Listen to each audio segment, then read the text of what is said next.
மக்கள் மத்தியில் மிகப்பெரிய அளவில் பேச்சு பொருளாச்சு.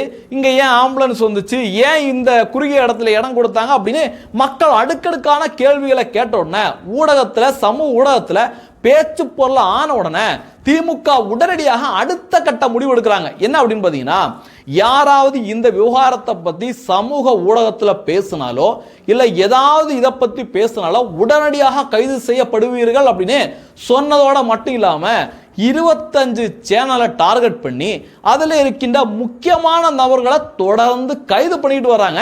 அதுவும் கோர்ட் இப்போ லீவு, அந்த நேரத்தில் கடுமையான நடவடிக்கையை இந்த அரசாங்கம், அதாவது ஜனநாயகத்தோட குரல் வளைய நெரிக்கிற வேலையை திமுக அரசாங்கம் தொடர்ந்து பண்ணிட்டு வராங்க.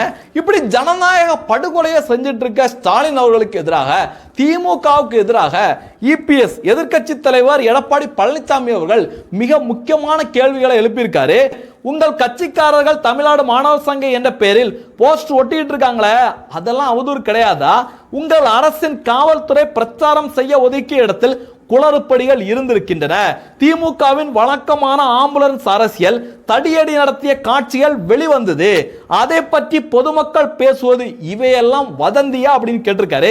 உங்கள் அமைச்சர் ஒருவர் அழுவது போல் நடிக்க தெரியாமல் மாட்டிக்கொண்டாரே, அது அவதூறா?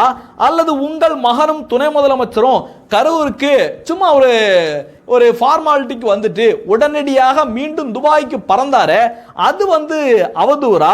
கள்ளக்குறிச்சியில் உங்கள் ஆட்சியின் அலட்சியத்தால் ஏற்பட்ட கள்ளச்சாராய மரணங்களுக்கு கணக்காத இதயம், கலங்காத கண்கள் இப்போது மட்டும் கலங்குகிறதா அப்படின்னு சும்மா பங்கமா எடப்பாடி பழனிசாமி அவர்கள் செமையா கலாய்ச்சிருக்காரு. முக்கியமான விஷயத்தை பத்தி பேசியிருக்காரு. அது மட்டும் இல்ல, சென்னை ஏர் ஷோவை நீங்கள் குடும்பத்துடன் உட்கார்ந்து ரொம்ப ஜாலியா கண்டு கழிச்சிட்டு இருந்தீங்களே, அப்ப 5 பேர் உயிரிழந்தாங்க, அவங்கள நீங்க நேரா பார்க்க போனீங்களா அப்படின்னு எடப்பாடி பழனிசாமி அவர்கள் சரியான கேள்வியா நறுக்குன்னு திமுக அரசாங்கத்தை நோக்கி கேட்டிருக்காரு. ஆனா என்னதான் கேள்வி கேட்டாலும், மக்கள் என்னதான் சாணியால் அடிச்சாலும் திமுக காரவங்க கிட்ட இருந்து பதிலே வராது.